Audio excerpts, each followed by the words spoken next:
네, 이슈엔 토크 첫 번째입니다. 코스피 2000선을 결국은 또다시 반납을 했습니다. 거래대금이 6년 내 최저. 언제쯤 거래대금과 거래량이 폭발적으로 터질까요? 네, 두 번째 이슈 체크해보도록 하겠습니다. 4월 1일 드디어 부동산 대책이 발표가 됐습니다. 건설주가 수혜를 받을까요? 과연 그중에서 탑픽은 우리가 볼 수 있는지, 업종 부분에 대해서 우리 포트에 반드시 건설주 하나를 넣어야 되는 것인지 심층적으로 분석해보도록 하겠습니다. 네, 세 번째 이슈입니다. 백신주가 또다시 이제 중국발 조류 독감 사망자 발생에 단기 급등 양상을 좀 가져왔는데요. 역시나 계절적인 요인이 클 수가 있을 것 같습니다. 그렇다면 계절적 요인에서 여러분들 매매 트레이딩을 볼 수 있는 테마군들은 어떤 것이 있는지 같이 동반해서 체크해 보도록 하겠습니다. 이제 지겹죠, 여러분. 왠지 아세요? 지수가 2000포인트만 올라와서 다시 한번 내려오면 꼭 여론에서 이런 얘기를 합니다. 증권방송에서도 이런 얘기를 하는데요. 바로 기관의 펀드 환매 물량이 계속 지속된다, 이런 얘기가 있는데요. 오늘 2000포인트를 결국은 또다시 심리적으로 이탈하면서 마감하는 모습이었습니다. 나무르멘토. 근데 거래대금 거래량이 너무 적어요. 그런 상태에서 오늘장 어떻게 보셨습니까? 사실 거래 대금이나 거래량은 중요한 타이밍은 아닌 것 같습니다. 지금은 아무래도 현물이 어떤 주도주가 현재 부재한 상황이거든요. 그런 상황에서 뉴욕 증시가 좀 쉬었고요. 거기에다가 이제 중국 지표까지 PMI 지수가 충분히 좋게는 나왔지만 기대치에는 훨씬 못 미친 지표가 나왔기 때문에 철저히 이제 관망세로 들어가고 있는데, 이 외국인들의 이제 매매, 결국 전고점을 돌파하기 위해서는 이제 기관이든 그리고 개인들이든 외인이든 아주 강력한 하나의 방향을 보여주는 그 힘이 있어야 되는데요. 일단 외국인 같은 경우 최근에 글로벌 자금 동향을 보면은요, 전부 다 선진국 위주로 자금이 들어가고 있습니다. 특히나 일본 펀드로서는 굉장히 좀 많은 자금이 들어가고 있고요. 반면 우리나라에 투자되는 외국인 펀드는 지금 자금이 빠져나가고 있거든요. 이런 부분에서 지금 외국인이 가장 관심 있게 보는 부분은 역시 삼성전자의 1사분기 실적입니다. 그래서 1사분기 실적, 이 잠정 실적이 금요일 날 발표되기 전까지는 외국인이 우리 시장의 방향을 현물의 흐름으로서 보지는 않을 것 같고요. 철저히 단기적인 선물 매매 정도만 보일 것으로 생각이 듭니다. 오늘 부동산 정책 발표가 나오면서 살짝 기대감에 어떤 건설주들은 소폭 좀 강세를 보인 모습이었지만, 그 건설주조차도 대형 건설주가 좀 강한 흐름이 나타나지 않는 흐름이 나타났었거든요. 그래서 지금은 거래량과 거래대금이 부족한 부분은 외국인들의 한 방향에 강한 어떤 모멘텀을 가진 매수가 들어오지 않고 있다는 점이고요. 기관의 어떤 영향력은 지금 굉장히 좀 작은 상황입니다. 신고가가 이제 갱신이 될 경우에는 다시 이제 기관이 좀 힘이 커질 것이다, 이렇게 볼 수가 있겠고요. 개인 선호 종목 위주로는 현재 전혀 힘을 쓰고 있지 못한 장이다 보니까 계속 좀 지지부진한 흐름이 나타나고 있다, 이렇게 판단하고 있습니다. 네, 그렇군요. 오늘 결국은 시장이 이제 개인적인 부분, 그다음에 기관, 특히나 이제 핵심 포인트로 나무르멘토의 오늘장을 봤던 부분은 결국 외도덕 현상이다라고 볼 수 있을 정도로 선물 시장이, 파생 시장이 현물 시장을 좀 뒤흔드는 그런 부분이었던 것 같습니다. 신차원 멘토, 예. 결국 삼성전자, 현대기아차를 빼면 시장이 좀 재미가 없을 정도였지만 오늘 이제 대한 섹터들은 좀 갔었단 말이죠. 예. 시장이 과연 체질이 좀 바뀌어가는 걸까요? 그래서 저는 여러분 이제 지난주도 와서 이제 우리나라 2,000포인트 이상은 이제 오버슈팅이다, 누차 이제 이야기를 했습니다. 거기 이제 들고 나온 게 환율이었죠. 이제 환율이 이제 보시면 우리나라가 이제 1,100원 이상에서는 주가가 과거도 이제 1,100원 이상의 이 검은색이 이제 환율인데, 주가와 환율 관계를 볼 때 환율이 1,100원 이상에서는 우리나라 주식이 힘을 쓴 적이 없어요. 그래서 최근에 주가가 이제 수출이 좀 잘 되니까 환율이 1,100원 이상에서 지금 2,000포인트였는데, 과거는 환율이 우리나라가 1,950 이상에서 주가가 2,000포인트 이상 같이 1,100원 이상가가 2,000포인트 간 적이 없습니다. 근데 제가 볼 때 이건 좀 인위적으로 글로벌 증시가 이제, 물론 글로벌 증시와 우리나라 증시하고 갭이 많지만 글로벌 증시가 상승가니까 그런 면이 있다, 이렇게 이제 첫 번째 환율 부분이다, 이렇게 볼 수 있고요. 자, 두 번째가 이제 제가 볼 때는 이제 여러분 보다시피 선물 부분입니다. 선물 부분이 최근에 선물이 이제 기관들이 무지하게 많이 샀거든요. 그 선물이 기관이 많이 사가지고 기관들이 이제 선물을 이제 다 먹은 상태입니다. 먹은 상태에서 수익을 창출하면서 이제 이제 지금 이제 전부 다 기관 거거든요. 기관 거니까 기관들이 수익을 이제 챙기는 그런 구조입니다. 그래서 최근에 주가 상승은 전형적으로 이제 글로벌 증시가 특히 중국 증시하고 우리 일본 증시가 특히 중국 증시가 우리하고 많이 연계됐었는데 중국 증시가 이제 하락하는데도 우리가 지금 떴거든요. 그 이유가 그 기관들이 어떻게 해요? 그 선물을 갖고 있었습니다. 중국 증시입니다, 이게. 중국 증시 엄청나게 많이 떨어졌어요. 네네. 떨어졌는데 그렇죠. 최근에. 예, 많이 떨어졌는데 이제 지금 제가 볼 때 그거는 전부 제가 볼 때는 환율 때문에 그 선물 때문에 그렇다 이렇게 봅니다. 그래서 과연 선물이 1조 2천억까지 있다가 이제 기관들이지만 6천억까지인데 기관들이 선물이 바뀌지 않으면 주가는 급락은 뭐 크게 나오지 않을 것이다 저는 그래 보고 있습니다. 그래서 첫 번째가 제가 볼 때는 환율이고 두 번째는 선물이고 세 번째 이제 삼성전자입니다. 제가 누차 여러분에게 일상했지만 삼성전자 150만 원엔 살 사람이 별로 없다 이렇게 제가 말씀드렸는데 그 증거로 제가 삼성전자를 한번 볼 것 같으면 삼성전자가 최근에 여러분 그 외국인과 기관들을 샀는 거 보면요. 외국인들이 삼성전자가 150만 원 넘어갈 때는 강력하게 매도들이 많이 나옵니다. 네네. 150만 원 넘었을 때 굉장히 강력한 매도가 많이 나오거든요. 그래서 제가 볼 때는 삼성전자 지분을 얼마 낮췄느냐 그건 아닙니다. 삼성전자 보통 주가 지분을 낮출 때 한도가 넘어서 50% 넘었을 때 강제 매매 나올 때 그때만 매매를 줄이고 그 다음에 삼성전자는 거의 49에서 50% 꽉꽉꽉꽉 채우거든요. 그래서 제가 볼 때는 삼성전자 한도 이거 보면은 어느 정도 삼성전자 답이 나오지 않을까 이렇게 생각합니다. 그래서 삼성전자가 보통 많이 빠져봐야 한도가 지금 49.57%인데 48.5% 정도 되면 또 사기 시작합니다. 네네. 그래서 삼성전자가 한도가 50%다. 그때는 여러분 우리나라 지수가 항상 무거워요. 왜? 삼성전자가 시가총액이 워낙 크니까 그렇거든요. 맞아요. 그래서 19%가 예, 그래서 넘으니까요. 그렇거든. 지금 이제 49.57인데 삼성전자를 조금 더 팔 가능성이 있습니다. 제가 볼 때 48.5%, 48% 이하는 안 가요. 네네. 그래서 왜냐하면 자기들 선물 문제가 있기 때문에 그래서 제가 볼 때는 환율, 선물, 두 번째는 삼성전자의 한도 비율 이것 때문에 그렇지 않나 이렇게 저는 생각하고 있습니다. 아, 그렇군요. 예. 그러면 신청하면 또 제가 또 하나는 여쭤보고 싶은데 예. 결국 이제 당분간은 삼성전자의 흐름이 결국 지수에 긍정과 부정을 같이 해서 커플링으로 만들 수밖에 없는 구조인 거죠. 예, 그렇죠. 특히 이제 제가 이제 선물을 하시는 분들 이제 선물을 이제 의무적으로 해야 됩니다. 네네. 왜 그러냐면 이제 맞아요. 선물 구조로 가기 때문에 근데 제가 이제 1년 통계를 한번 내봤습니다. 지금 한 5년 정도 삼성전자가 플러스 만 원 이상일 때 선물이 어떻냐? 삼성전자가 마이너스 만 원 이하 때 어떻냐? 제가 98%에서 98%예요. 이 말이 뭐냐면 삼성전자가 플러스 만 원 이상이다. 이거는 전부 콜입니다. 무조건. 그날 콜장이었어요. 네네. 그 마이너스 만 원 이하 그날 풀장이었어요. 98%예요. 98%. 네네. 그 5천 원 단위를 봤습니다. 5천 원. 그렇죠. 그 플러스 5천 원 마이너스 5천 원 할 때 94%였어요. 이 통계적으로. 네. 그래서 제가 볼 때는 그렇습니다. 삼성전자를 안 보고 한다. 이건 안 되거든요. 그래서 종합주가 지수가 예를 들어 이런 게 있습니다. 뭐 지금 1900인데 2000 간다 해놓고 삼성전자 추천 안 하고 잡주 추천하는 사람들. 네. 그런 사람 보고 뭐 합니다. 잡놈이라 이렇게 합니다. 그래서 그런 방송을 잡방송이라고 하고 뭐 아우 나 검은 토마토 그런 잡놈들이 많은데 그건 안 된다 이렇게 제가 말씀드리고 삼성전자를 초반에 사기 이게 부담스럽습니다. 근데 한 주라도 꼭 사는 습관을 들이면 됩니다. 그래서 삼성전자 없는 거는 팥 빠진 찐빵이고 이 방송 안 보는 게 좋다 이렇게 제가 분명히 말씀드립니다. 그래요. 아니 지금 방금 어흥 방송하고 검은 토마토를 얘기를 하셨는데 우리 방송이 요즘 터지긴 터지고 있는 것 같아요, 여러분. 왜냐면요. 어흥 방송을 지난 주말에 제가 모니터링을 좀 하기 위해서 타 방송 쪽에서 어떤 컨셉과 어떤 내용을 갖고 시청자들 앞에 돌격 앞으로 다가오시나 좀 봤더니요. 어흥 방송이 저희 멘트를 아주 다 따라하고 구성도 똑같더만요. 참 이제 와서 그 출연하는 패널들한테 멘토라는 표현을 쓰지를 않나. 서울경제TV 개국안일을 계속해서 저희가 멘토를 썼는데 그걸 쓰질 않나 구성 내용도 너무 똑같더라고요. 그래서 보다가 바로 돌려버렸어요. 거기 한마디만 해주시죠. 왜 그렇게 뺏길까요? 뭘 보고 계십니까? 저는 아직까지 본 적이 없습니다. 뭐 필요성이 있다면 볼 것이지만 그 시간이 좀 아깝습니다. 그 시간에 차라리 한 종목 더 연구하는 게 낫다고 생각들기 때문에 안 봅니다. 여러분들도요. 잘 판단하시기 바라겠습니다. 주식은요.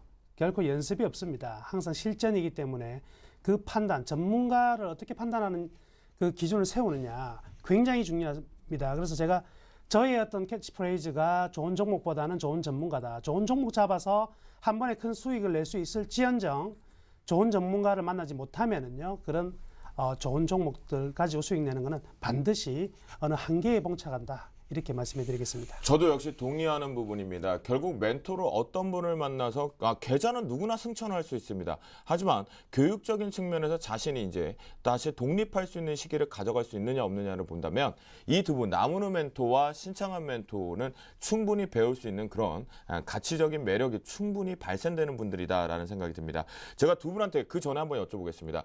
6월 달 상반기 기준까지 좀 본다면 환율이 추세적으로 어떤 식으로 보십니까? 신창원 멘토 같은 경우에 추세적으로 하방으로 좀 아니요. 보시나요? 저는 계속 강세를 그 달러와 강세가 예견되고 있습니다. 아, 그래요? 네, 저는 1,100원대를 안 깰 것 같아요. 그 첫 번째 이유가 이제 지금 1,100원대를 이제 그 달러 원화 약세를 계속 이제 유지할 수밖에 없는 이유가 뭐 여러 네네. 가지가 있습니다. 첫 번째 이제 이유가 여러분 아다시피 우리나라가 수출 비중이 워낙 높기 때문에 경제 성장을 하기 위해서는 원화 약세를 안 보일 수가 없거든요. 원화 네. 강세 보이면 이제 생산품 물가가 오릅니다. 그래서 그 정권 초기에 원화가 강세를 보이게 되면요 물가가 오라요.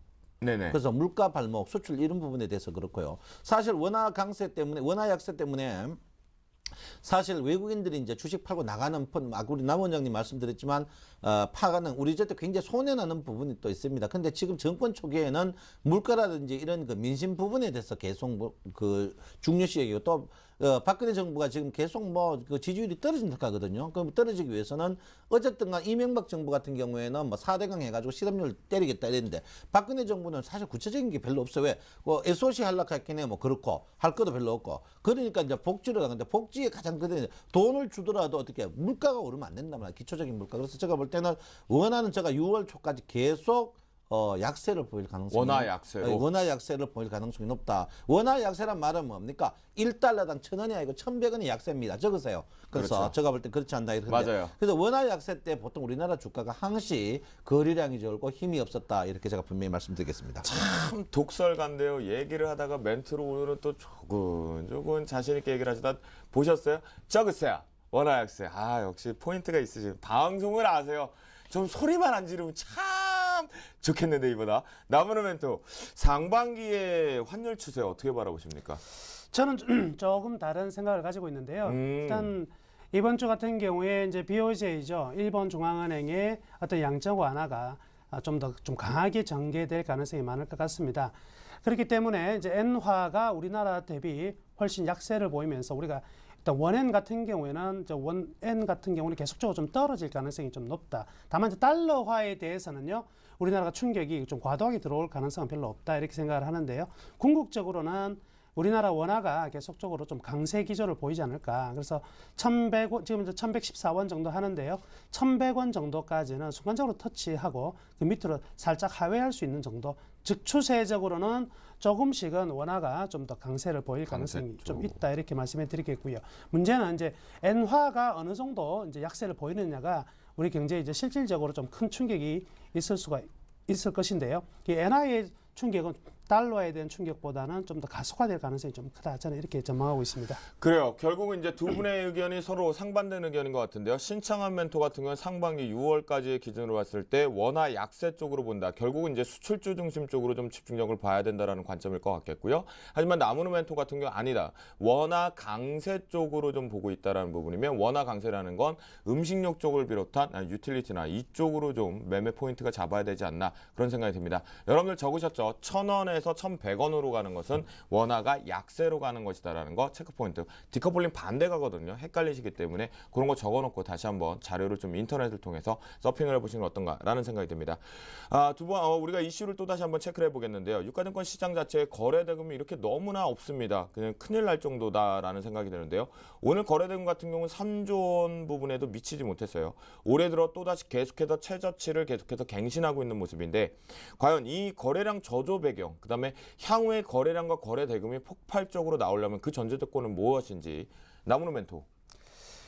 역시 지금 가장 큰 문제는 북한 리스크가 제일 큰 것 같습니다. 외국인들이 좀 접근하기에는 전일장 같은 경우에도요. 지금 개성공단 문제까지 이제 떠들어대면서 굉장히 좀 위험한 어떤 상황이 전개될 가능성이 크다 이렇게까지 나왔었거든요. 그렇지만 국민 모든 분들이 라면 사재기 한다든가 이렇게 하지 않는다는 것을 본다면 어찌 보면 우리나라 사람들이 간이 크든가 아니면 오히려 이제 문화 시민이 되었다 이렇게 판단할 수 있겠는데요. 여튼 외국인이 봤을 때는 분명히 이제 지정학적 리스크가 존재한다.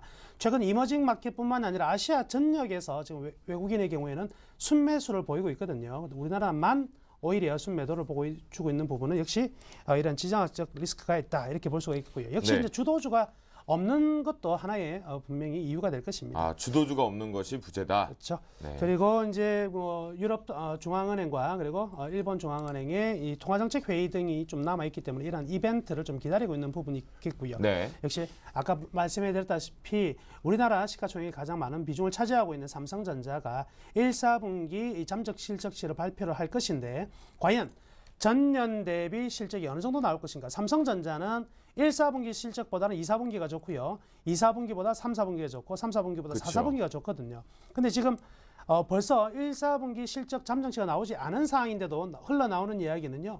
벌써 2, 4분기에 영업이익이 뭐 10조를 넘어설 수 있다.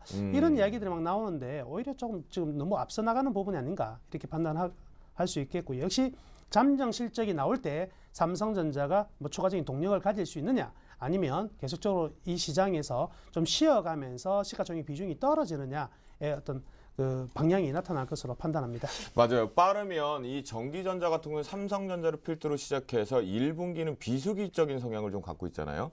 그런 부분에서 빠르면 다음 주 전까지는 이제 잠정 실적 부분이 발표될 것 같은데 이것이 결국 시장의 키를 좀 가질 수 있다는 거. 거래대금과 거래량을 수반시키려면 이 실적 발표 이후에 체크를 해봐야 된다라는 나무로 멘토의 의견이었던 것 같습니다.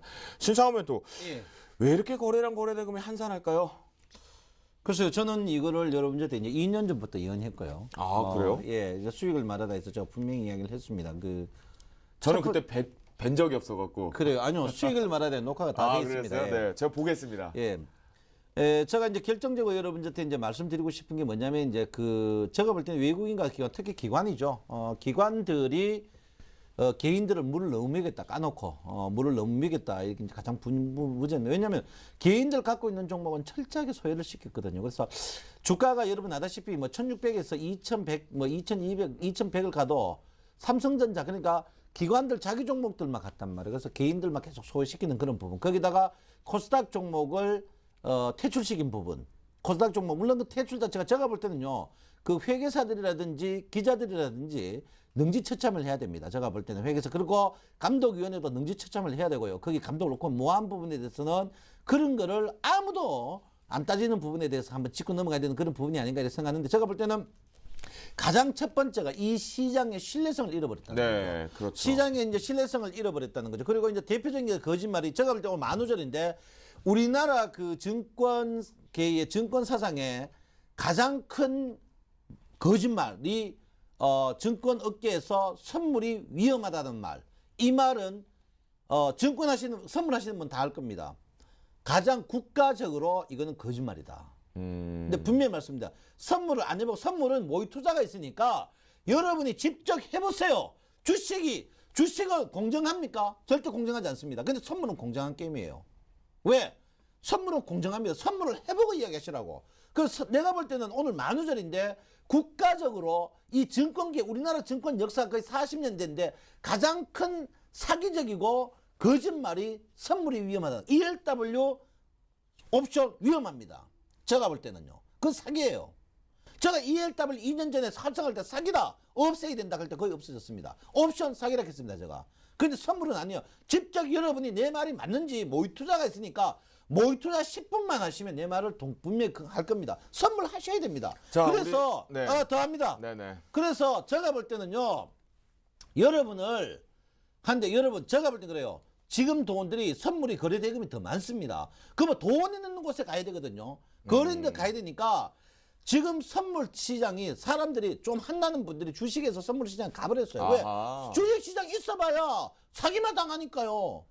대표적인 사기가 저번에 이야기했죠. LG화학 보세요. 오바마 대통령 초청해놓고 그날 온 신문에 해놓고 그날 우리 LG화학이 제일 꼭지해가지고 그래서 지금 유가증권 예. 시장의 거래대금과 예. 거래량이 예. 지금 선물 시장으로 좀 변동이 갔다. 그쪽이 아니, 거래량이 그건 당연히 가야 되는 거예요. 아. 그리고 미국 시장도 그렇고 과거 이제 활성화된 시장도 보면 다 가는 구조입니다. 우리나라가 늦었어요. 그래서 제가 볼 때는 첫째는 이제 제가 볼 때는 신뢰성 문제, 두 번째는 선물로 집중하는 그런 부분인데 제가 볼 때는 지금은 아직도 시작이다. 제가 볼 때는 주식시장은 더욱더 거래가 더 줄어들고 진짜 장기 투자로만 갈 수밖에 없는 그런 구조다. 거래량이 없다는 건 말은 뭡니까? 여러분들이 2천짜리 3천짜리 종이 같은 주식은 계속 여러분을 물밀 것이다. 저는 분명히 말씀드립니다. 자, 우리 신창환 멘토의 얘기를 좀 정리를 해보면요. 저 역시 저희 가족분들과 함께 전반적으로 지금 선물에 대한 매매 트레이딩이나 매매 스킬을 좀 더 많이 공부를 해야 된다라는 얘기를 하는 것은 결국 이제 선물 시장 쪽도 어울러서 여러분들이 지금 시청자분들이 힘드시겠지만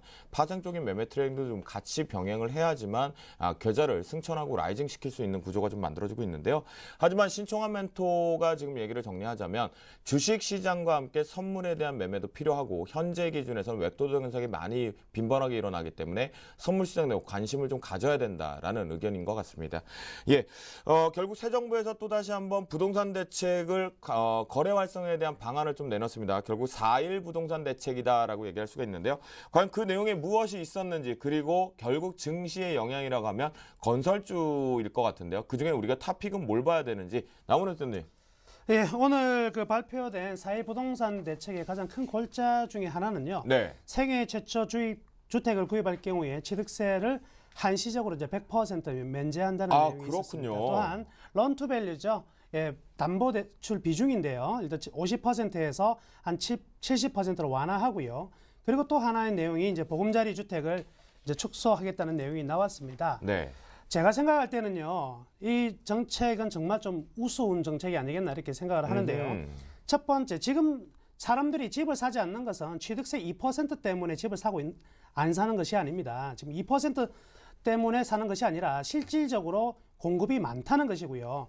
앞으로 현재의 가격도요, 일반 직장인들이 과연 집을 사기 위해서 얼마만큼의 돈을 모아야지 집을 살 수 있는지를 생각해 보면 이런 한시적인 대책만으로 부동산 경기가 살아날 것이다. 저는 절대 판단하지 않고요. 부동산 정책은 지난 노무현 정부 때도 확인했다시피 정부가 아무리 부동산 가격을 떨어뜨리려고 하더라도요. 그때 불 붙었을 때는 전혀 떨어지지 않거든요. 지금 마찬가지입니다. 지금 정부의 어떤 부동산 정책은요. 이미 예측된 수준과 그리고 거의 생색내기 정도밖에 되지 않는 부분이고요. 역시 시장 논리를 따라갈 수밖에 없다 이렇게 판단합니다. 그래서 오늘 같은 경우에 이 중소형 건설주들이 좀 몇 개 종목 움직이는 듯한 흐름들이 나타났었는데요. 굉장히 좀 조심해야 될 부분이 많은 것 같습니다. 건설주라 하더라도요. 우리나라 왜 이제 메이저 건설주들이요 국내 주택보다는 전부 다 외국으로 나가서 진출하고 있는지, 그리고 포스코 건설이 퇴출된 이후에 다시 재상장 이야기가 나오고 있는데 과연 포스코 건설은 무엇을 통해서 다시 살아났는지를 생각해 보면은요, 해외에서의 어떤 가스전 발전소 플랜트라든지 이런 부분에서 굉장히 가시적인 실적을 내면서 살아나는 부분이거든요. 그래서 이때까지 이 건설 회사들이 사실은요, 우리나라에서 비리 제일 많은 회사가 건설 회사 아닙니까? 지금 안 그래도 별장 사건이 이제 터지고 있는 부분인데요. 네. 이 구조적으로 개선을 하는 것이 더 먼저다. 하청으로 시작해서 하청으로 끝나고요. 얼마나 돈을 많이 남겨 먹었습니까? 그리고 또 좀 황당한 부분은요. 보금자리 주택 축소입니다. 정부가 민간 건설사를 살리기 위해서 국민이 살고자 하는 이런 주택 건설을 막아야 되겠습니까? 저는 이거는 전혀 아니지 않나 이렇게 판단하고요. 저는 주식하는 사람의 입장으로서요. 중소형 건설주 따라가시면 부동산 가격과 함께 폭락할 수 있고요. 반면 대형 우량 건설주 같은 경우에는 해외 쪽으로 진출을 잘 하고 있는 종목들 같은 경우에는 충분히 투자 대상이 된다 이렇게 말씀해 드리겠습니다. 그러면 나무르 멘토는 오늘 결국 부동산 거래 활성화 대책의 부분에 대해서는 이제 증시의 영향력은 제한적이다. 일시적인 부분에 대한 반등밖에 없다라는 의견인데요.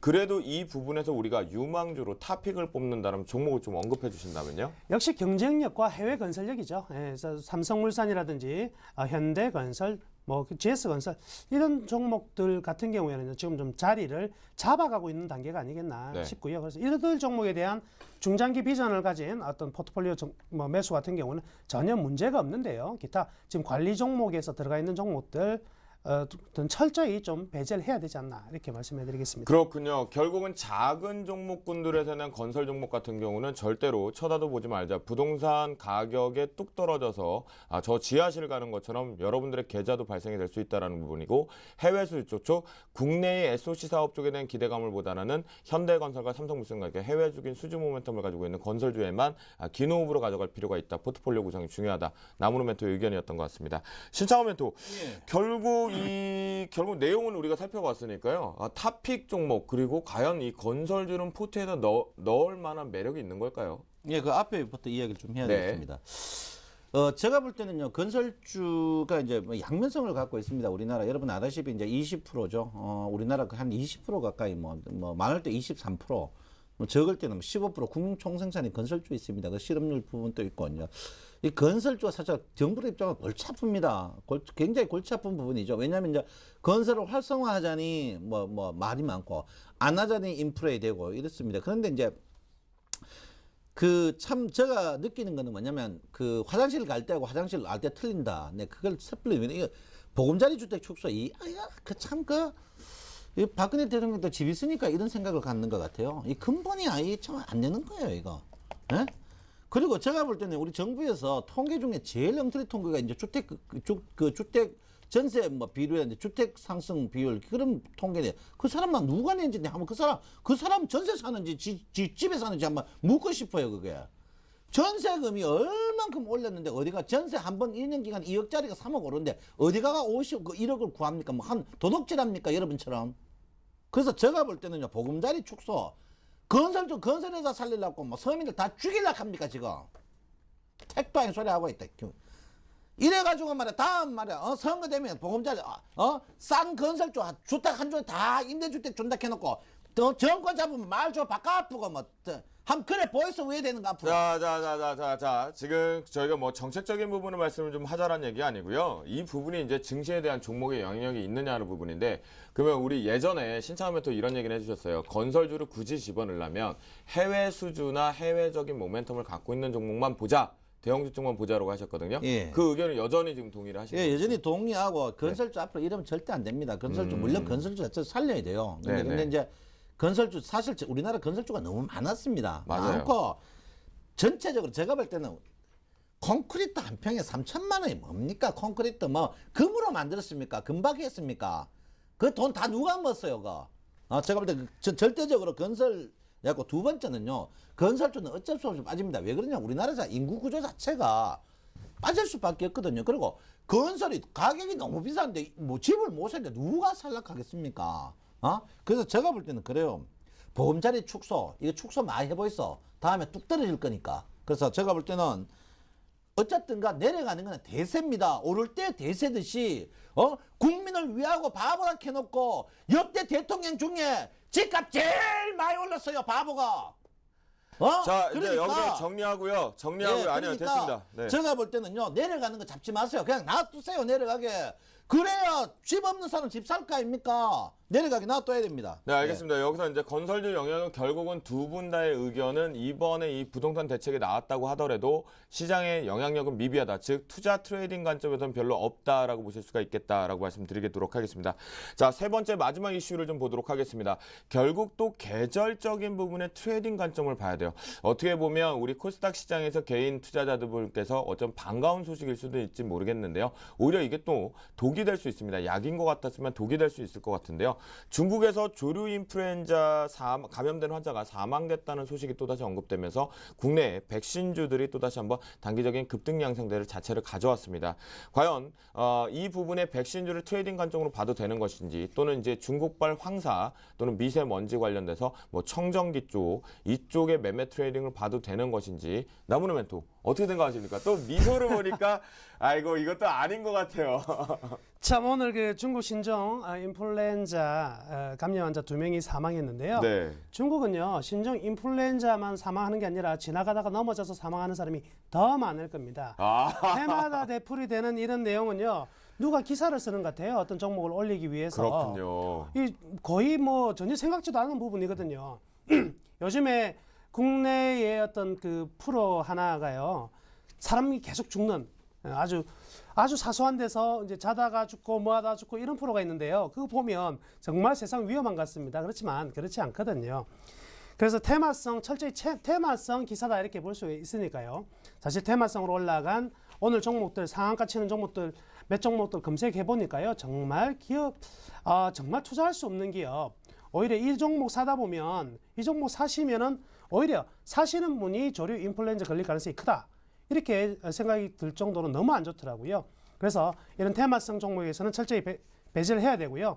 직접적인 관련이 좀 없더라도 오늘 뭐 상한가까지 치지 않았지만은요. 제일바이오나 뭐 중앙백신 등의 기업들 같은 경우는 이거와 별도로 자체적으로 뭐 좀 안정감 있는 흐름들이 나타나고 있기 때문에 이들 같은 경우에는 굳이 조류 인플루엔자로 엮지 마시고 기업적인 접근은 가능하다. 단 테마적으로 조류 인플루엔자 접근은 절대 하시지 않으셨으면 좋겠습니다. 추격 매수 자제하자라는 의견인데 그러면 잠깐 하나 여쭤보면 그 황사 관련주들은 트레이딩 관점 봐도 될까요? 저는 황사 관련주 같은 경우에도요. 실제 황사가 일어나서 이 공기청정기나 이런 내용들이 그 기업에 얼마만큼 많이 기여했는지를 먼저 모르겠다. 판단해 보면은요. 사실 그거 아니거든요. 그래서 그 계절에 나타나는 순간적인 인기성이다 보니까 그런 종목들은 나타나기 전에 바닥권에 잡아서 뭐 한 10% 올라가면 이렇게 단타를 친 경우에는 뭐 가능하겠지만 이미 드러난 재료를 가지고 들어가는 것은요. 철저히 배제를 하셔야지만 수익률 제고에 도움이 될 것 같습니다. 그렇군요. 신창원 멘토. 예. 사실 이 백신주가 들썩들썩이긴 한데 내용은 없다. 안고 없는 찐빵이라는 얘기가 있거든요. 기술력이나 결국 백신의 기술력이 없다라는 얘기가 많은데요. 우리나라에서 이런 종목군들 트레이딩 관점 봐도 될까요? 아니요. 안 돼요. 그 감독원이 그 인원을 더 늘려야 됩니다. 그 제가 볼 때는 미국 같은 경우에는 이제 미국의 과거 그런 사례가 있었습니다. 그 은행에서 어떤 게냐 그 위조를 아주 잘하는 사람을 정식 직원으로 뽑았어요. 그래서 위조를 잘하냐는데 제가 볼 때는 그래요. 우리나라 감독원이 그 스카이대 나온 사람 뽑지 말고요. 주식 작전하는 사람들을 특채를 해야 됩니다. 제가 볼 때는. 특채를 해야 되는데 대표적인 게 여러분 한번 생각해 보십시오. 대선주 그거 다 지나고 다 해먹고 도망 다 가고 조사했어요. 다 조사했어요. 그 죄없고 뭐 매달 안 먹은 정권에서 전문가만 죽어라 살려라 구속하는데 제가 볼 때는 이게 사기입니다. 그리고 또 하나 주위에 닭 키우는 오리 키우는 분 한번 물어보세요. 그 마진이 백신 나와가지고 백신 놓는 만큼 그 마진이 나온 줄 압니까? 닭 키워가지고 오리 키워가 안 나옵니다. 죽으면 죽지 놔둡니다. 그거 죽으면 죽지 다 놔둔다니까요. 그러니까 여러분 백신요 그 술 사기고요. 백신에서 한번 가봤어요. 근데 거의 다 가봤어요. 가봤는데요. 가운 입고 여자만 왔다 갔다 하고요. 안고 다 황입니다. 실린더나 몇 개 있고 비커나 몇 개 있고 다 황이에요. 그러니까 여러분 제가 볼 때 그 점점 믿지 마세요. 거기 가면요 장렬히 전사합니다. 그런 거 사지 마세요. 예. 장렬히 전사한다고 합니다. 여러분 들어가시면 안 돼요. 아니 됩니다. 진짜 아시겠죠? 지금 그만큼 시장에요. 좋은 종목군을 사실 거 정말 많다라고 말씀을 좀 드리겠습니다.